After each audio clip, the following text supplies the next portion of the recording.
Hello.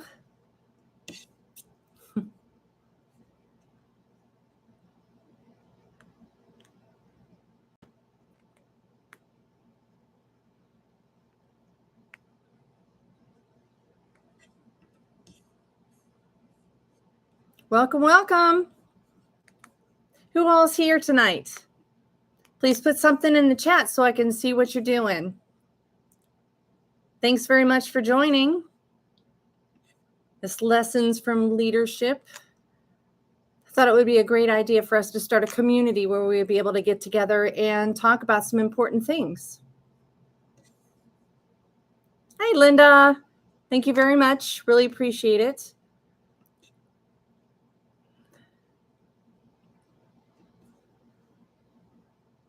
I don't know if everyone had the chance to look over the blog that I had sent out. And I had just misplaced it. One moment.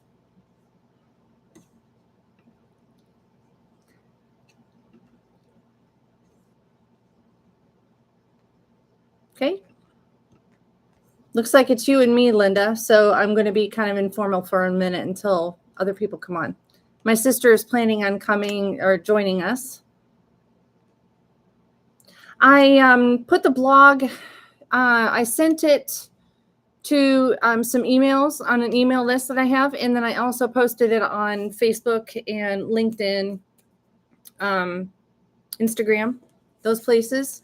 Maybe I should add your email to the list. Would that be okay?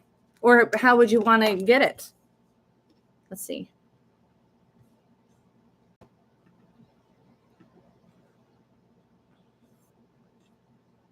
I'm going to text my sister really quick too. Hey, Laura. Sorry. Oh, okay. Now I understand. Laura, Linda is my friend from church. And obviously Laura is my sister, Linda. Now I know that the two people that are showing up there, those are you two, and it does not include me. Hey, Holly, she's here too. All right, here's the question. What do you guys have to drink? I got out my peppermint tea. Did you guys get something good to drink? Linda, you met Laura? Oh, that you're right. That, yes, because of a year ago, January, I'm sure. That's great. Yeah.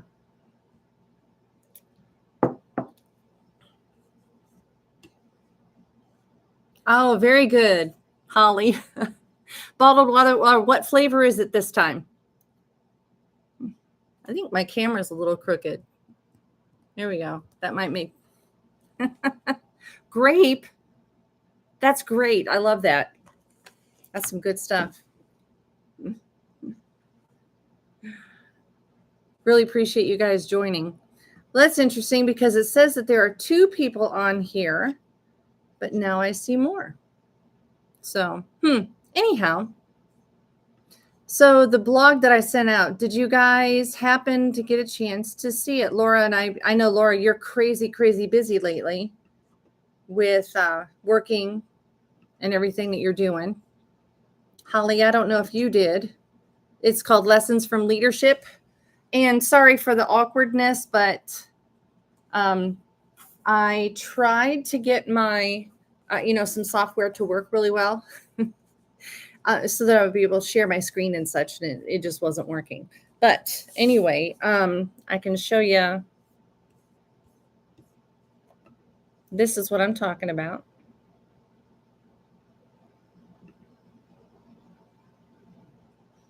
This is the blog that I wrote. It's called Lessons from Leadership. And it's a little bit, well, Dawn assured me that it's not wordy or anything, but it starts off with what comes to mind when you hear the word leadership. And John Maxwell, if you guys have ever heard of him, I saw him when I went to a financial coaching seminar, and he was only 40 or 50 feet in front of me at the time when he said that leadership is, yes, he is a great role model, Holly. Very, very true. But John Maxwell defines a leader as anyone with influence. And I used to get really upset with that. Why are you trying to make everybody leaders? And why does everybody have to be extroverted? Why does everybody have to be left-brained? All these kinds of things. It's just the way that the culture is, and everybody wants to be a particular personality when that's not the way that we're built. We're supposed to be our own individual, unique selves, because the world needs exactly who we were built to be. We need the diversity of personalities and abilities and all of that. So I used to get very frustrated. I would be preaching to anybody who would listen, stop saying everybody has to be a leader. But as soon as I heard him say that, John Maxwell, he is saying about having influence means that you're a leader. That is so true. Well, in the blog that I had written, I talked about actually my granddaughter, and I was hosting church. I have it to the right over here. Unfortunately, like I said, I'm not able to share my screen yet. I'm working on that. Next week, hopefully I'll be able to do that. But I was hosting church in my home and had the privilege of witnessing a beautiful moment. A 6-year-old girl, my granddaughter, beautiful little Naya, she noticed an older woman walking with her hands full, including a plate of food. She quickly put down her plate and hurried up to the older woman and said, "May I help you with that, ma'am?" I know sometimes you're a little wobbly.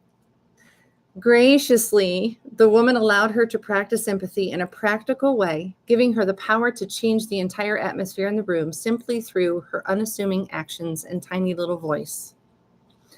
Unknowingly, she didn't do this to get attention or, to gain brownie points or anything like that, but unknowingly she encouraged everyone around who knew what she had done.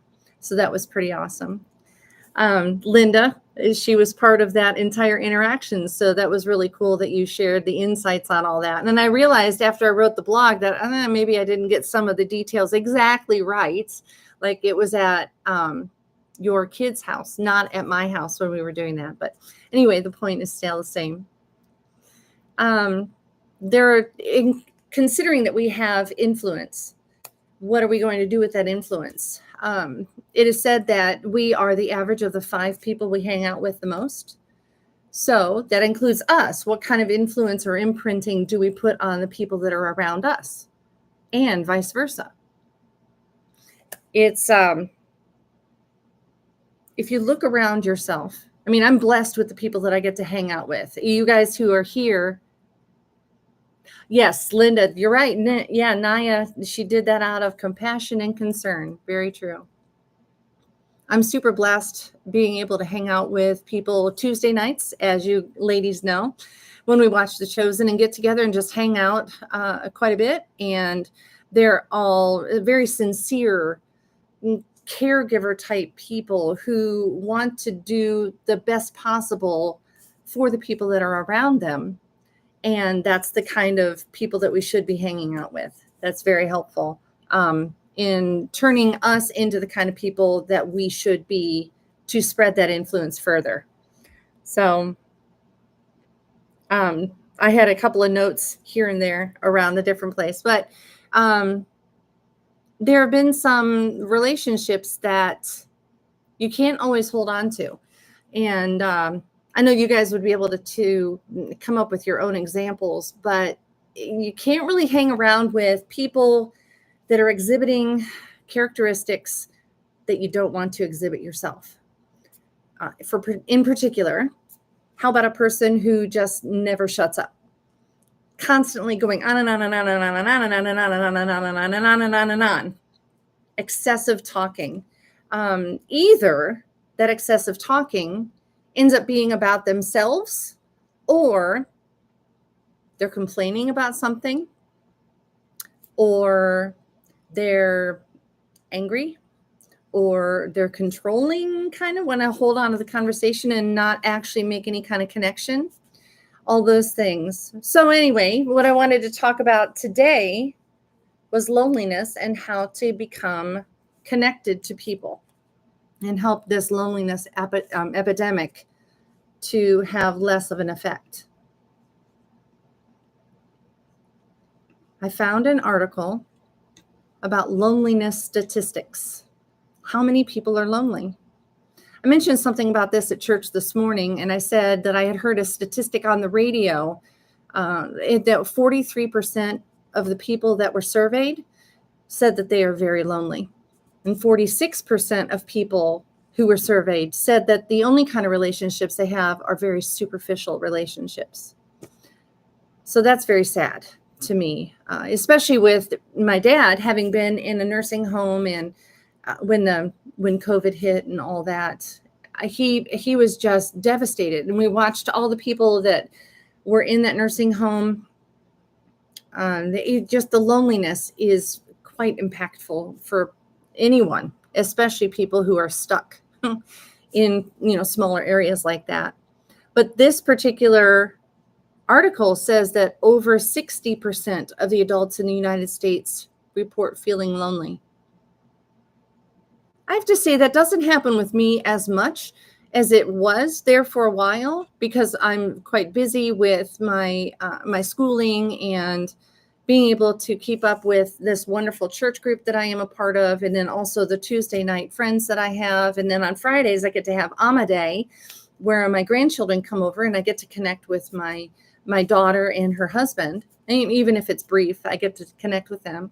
And then once a month, I'm able to have two of my kids, their spouses, and the grandkids over. Lizzie, I don't get to see as much, unfortunately, because she's in another state, but I try to keep up with her virtually, whether it's, FaceTiming or whatever. So in other words, my loneliness that I had been feeling for a while has been balanced out because I've been able to take my schedule and fill it appropriately, not overfill it with time with people, but making sure that my needs are met. So the second statistic in this article says the young adults between the ages of 18 and 22 are the loneliest age group. I have to wonder why that is. I wonder if it's because they're so used to the camaraderie and maybe that's not the best word for high school, but spending time together in high school all the time, and then all of a sudden they're separated from their friends that they grew up with, and then they're trying to find their way in the world, and they don't have people around them as much as they used to. Do you guys have any ideas about that?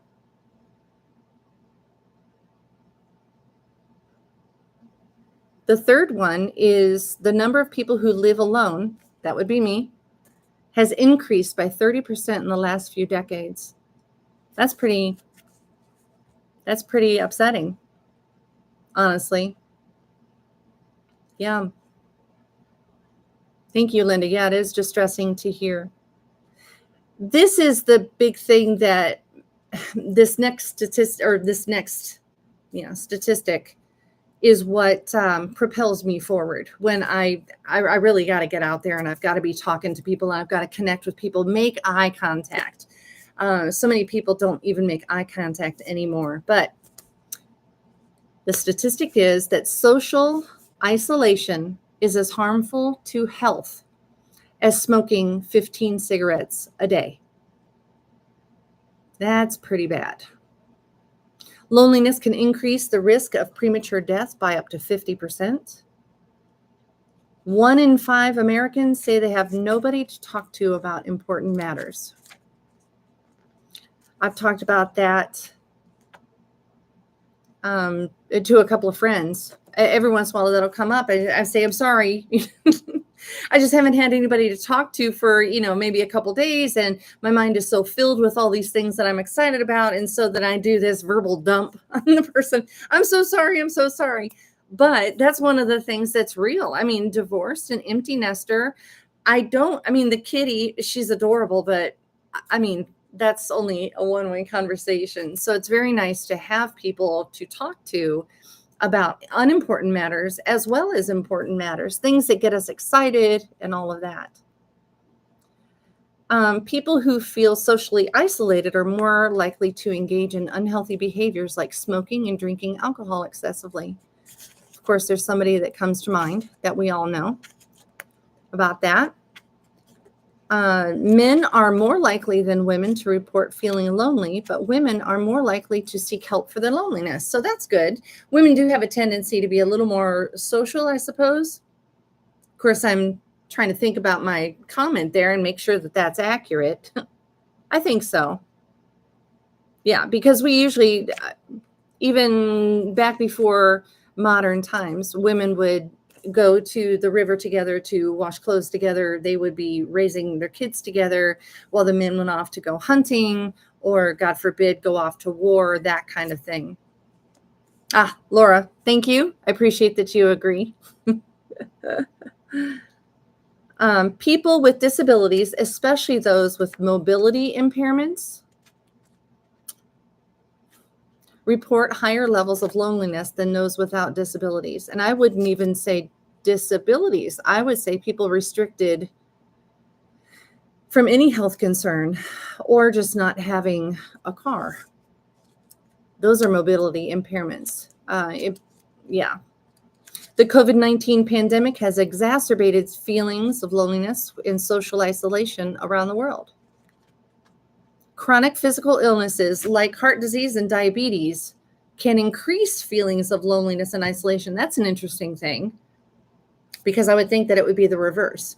If I'm lonely, that's going to cause me stress, which is going to raise my cortisol levels, which is going to cause blood pressure issues and improper weight gain in the gut and all of those things. So that is interesting that your physical body can cause you to feel the loneliness and isolation more. Interesting. Okay. Mental health conditions such as anxiety disorders or personality disorders can make it difficult for people to form meaningful connections. Okay, so we get the point. There's a whole lot of really crazy, difficult things out there about loneliness and being disconnected and unable to engage. But yet here we are. I'm sitting here with a webcam and I'm able to sort of talk to you guys about, at least we're connecting. I would hope that you feel like this is a good community that you would want to be a part of on a semi-regular, if not regular basis, so that we can try to stave off any of that loneliness that any of us feel. I know, Laura, you're drowning in social stuff with your kids and with your work and all of that great stuff. Yes, Linda, that's correct. That's what it said. Linda just chatted. Let me see if I heard you right. The body state can cause you to feel more lonely. That's what it said. I'll go back up to that. Where did it go? It said, okay, yeah, chronic illness or chronic physical illnesses like heart disease and diabetes can increase the feelings of loneliness and isolation. Actually, I will put that link in the chat so you guys can, see if you want. There you go. There's that link of that.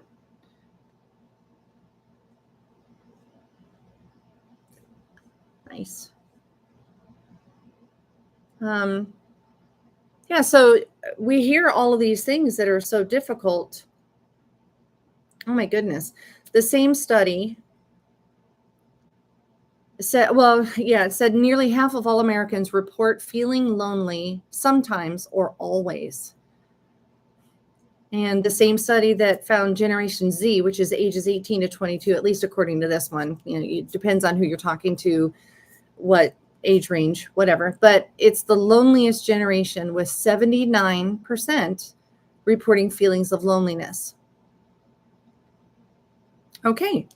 Well, if we have if we have influence because we do rub off on the people that we are around, how are we going to do our best to inspire and uplift and help take care of the people that are nearby? So I thought we could talk about some of the ways that we could connect with people. Those characteristics kind of limit getting around to know. Oh, I see what you're saying. Yeah, so if a person is type 1 diabetic, or if they have heart problems that are severe, Yeah, that's true. I can see that's true.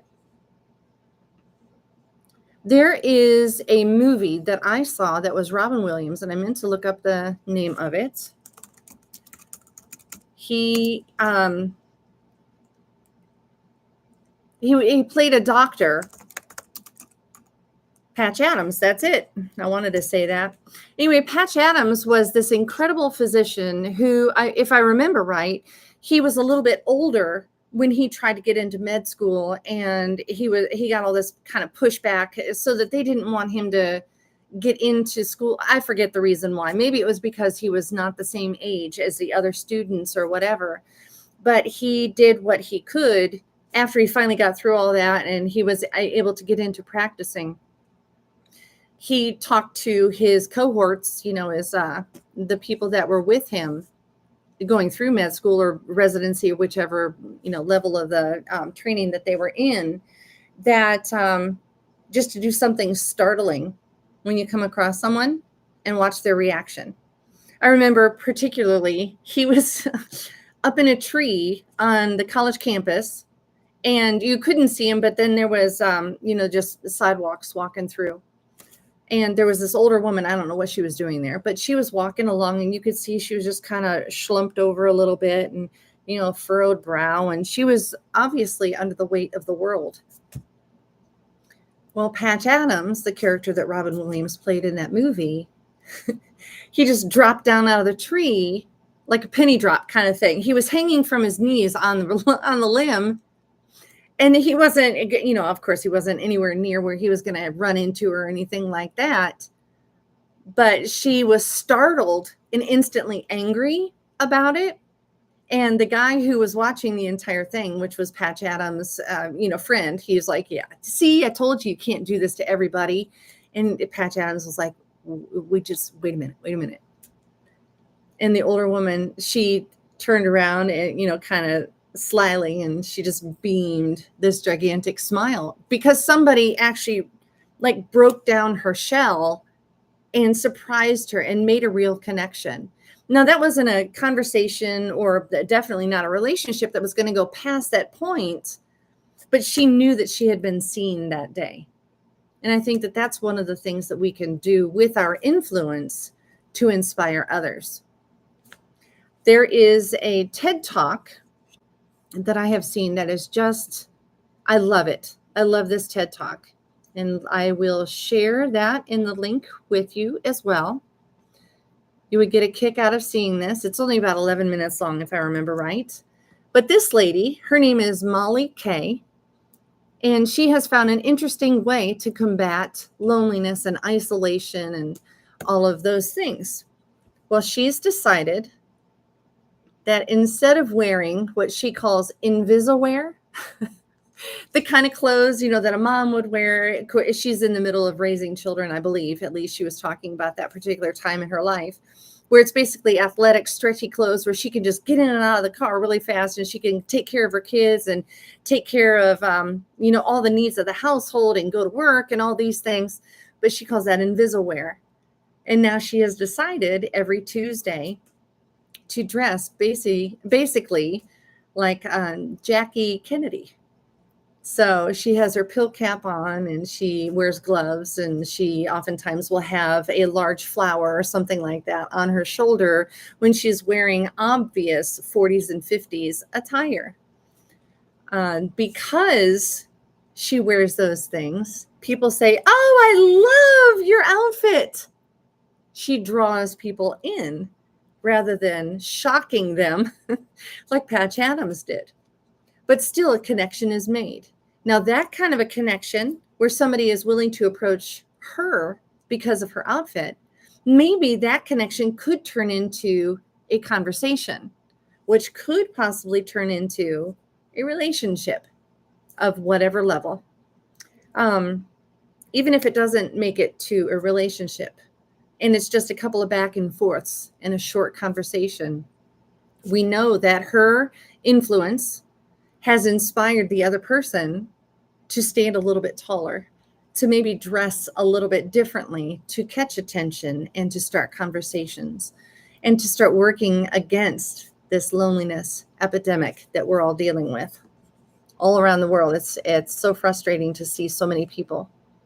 But I hope you get to watch that TED Talk, and that would be great. She'll give you some good ideas. The name of that TED Talk is the cure for loneliness hiding in your closet. She says her closet has never looked better because of this whole social psychology practice that she's doing just to make connections with people.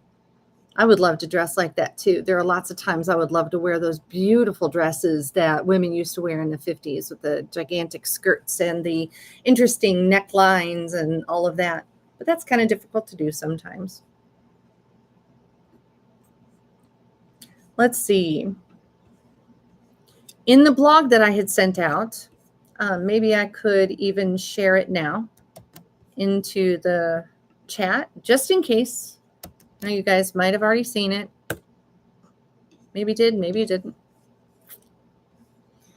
I already talked about the very first point in the lessons from leadership, and that was that everyone has influence, as exemplified by beautiful little Naya. And the second lesson is great leaders are not always busy.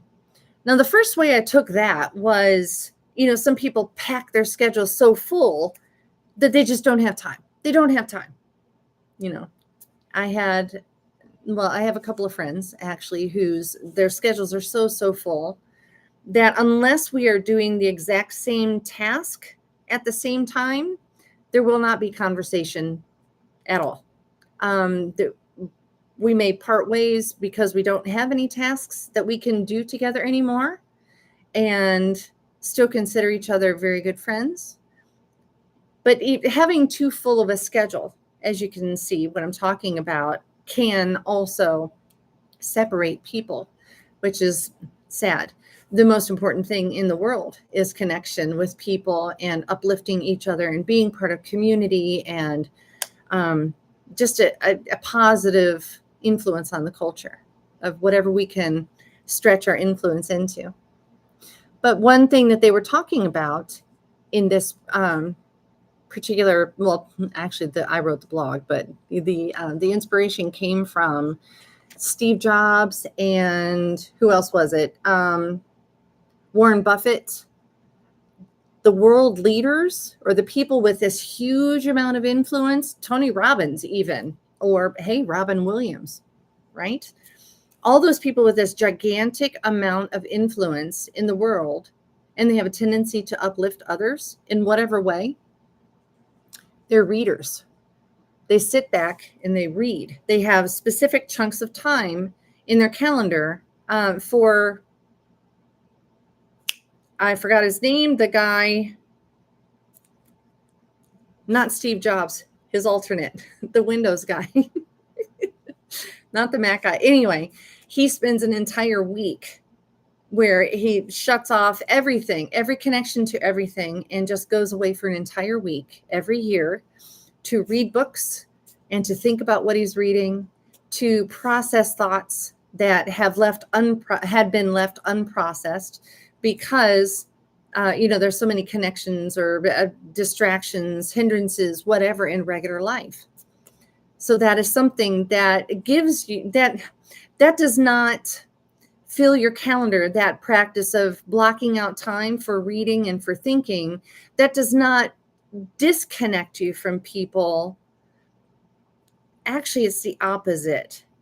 When you're filling yourself with interesting facts, things that light yourself up on the inside, inspire your own self, the more interesting of a person you are, the more people will want to talk to you, the more you are able to interact with other people well, the more you can connect people with other people to do networking or to just connect ideas, discuss things.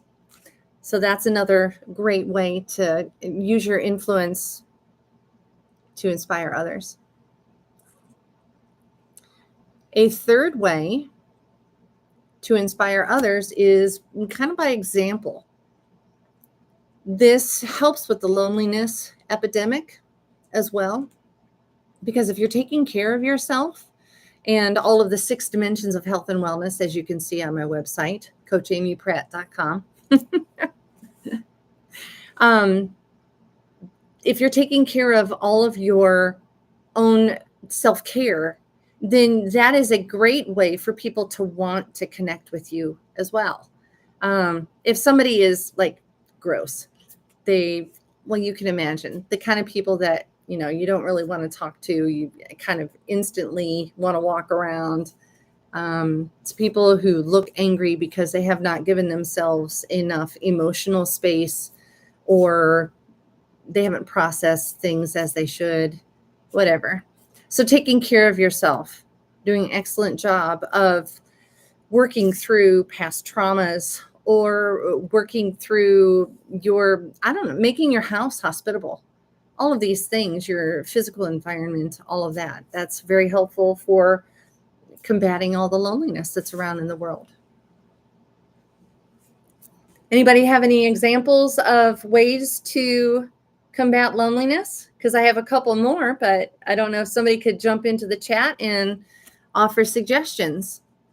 We already talked about how difficult it is in the world for the loneliness that happens out there now. Perhaps I'll give another one. Actually, it's like 2 combined into one story. Dave Ramsey, which you guys probably realize is through Ramsey Solutions is how I got my financial coaching certification. And that was a few years ago, it was either 2020 or 2021.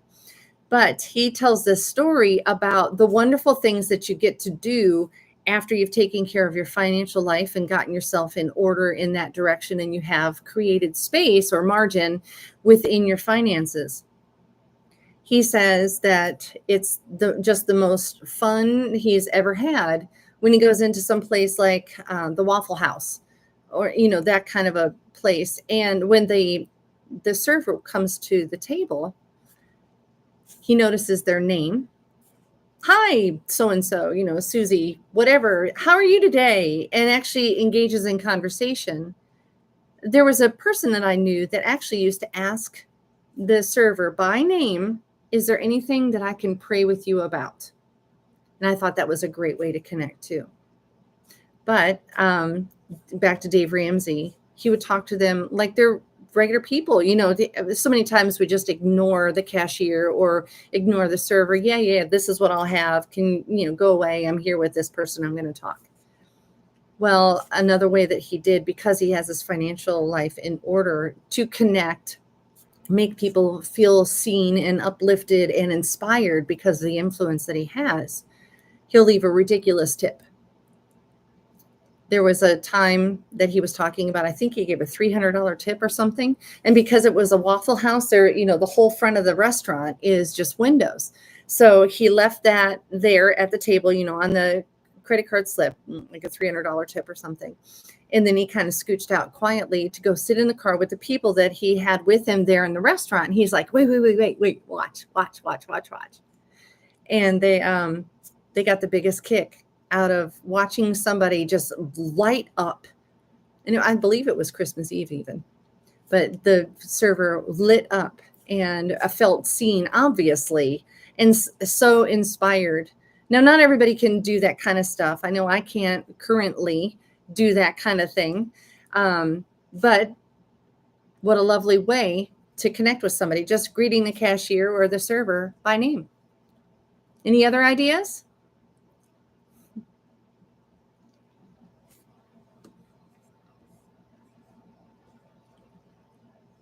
One of the things that my daughter Stephanie likes to do is to have a pen pal where they're, actual like pens, paper, envelopes, stamps, having to know somebody's zip code.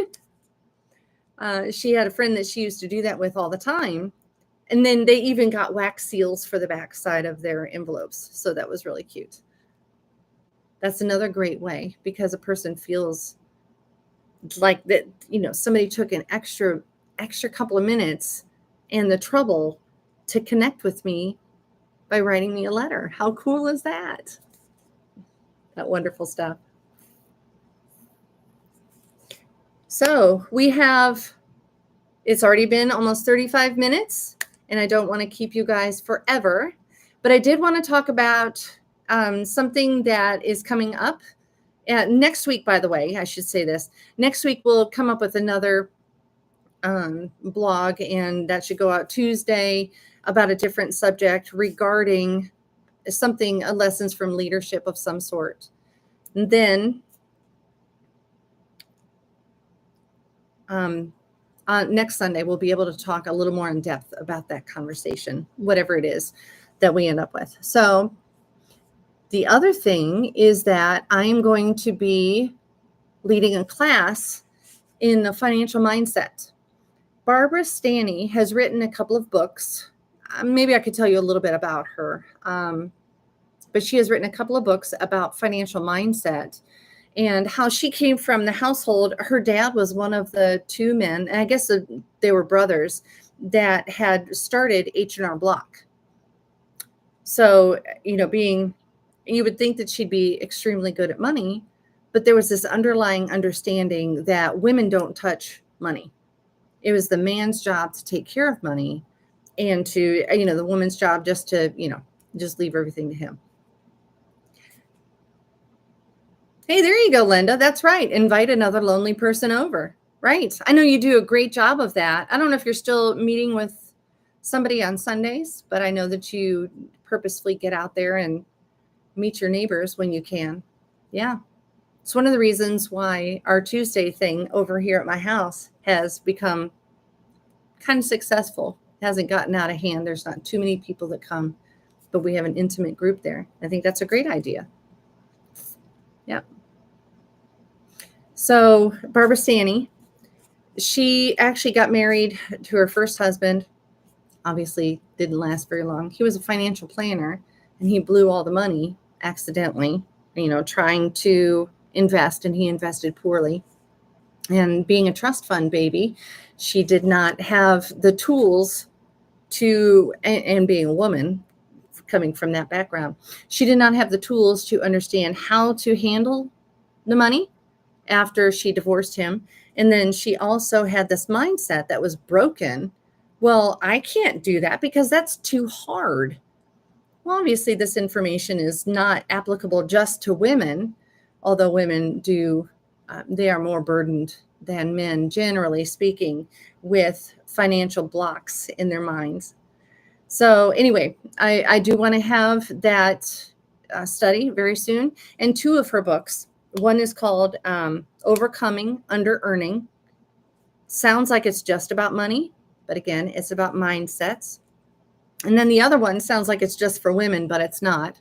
Secrets of Six-Figure Women. That goes through, it even takes it all the way down to codependency type mentality and how you're waiting for somebody else to help, like to rescue you, or feeling like you're in such a block. I can't do that because I can't do, that's too hard. I have to let somebody else do it. So that's going to be coming up soon. And I would like, if anybody's interested in being part of that study of financial mindsets, I believe it'll be a 6-week course, and we would go through those two books very carefully and, have our own workbooks to work through and everything like that. If you would like to be a part of that, would you please go to CoachAmyPratt.com and click on the contact tab, and that's where you can email me. Actually, I get it really quick through the email. Or if you wanted to email me directly, that's fine too. It's CoachAmyPratt@gmail.com. You're very welcome. And just let me know that you're interested in joining the financial mindset group that will be starting soon. I anticipate mid-October, but let's see how everybody reacts to that and see who all's interested and what their schedules look like. So I have a full-time job now doing exactly this. And I know today's been a little bit chunky, but that's because this is the very first time that I have done a live stream. And so it's this and coaching, whether it is individual coaching or coaching with professionals or doing corporate coaching. Like I'll go into a corporate setting and give some kind of a seminar or something like that. If any of those things are helpful to anyone that's here with us in this community today, that's another thing that you could get a hold of me through coachamypratt.com/contact, or email me directly through coachamypratt@gmail.com. Let me know if there's something I can do. Some of the methodologies that I use, for example, the 6 dimensions of health and wellness, that is laid out pretty well on my coachamypratt.com website. You just click on the 6 dimensions and it will show you some of the ideas behind it. First, we start with the emotional part, which includes your identity. So understanding your emotions, defining your emotions so that you know how to operate from that stance to make your life better.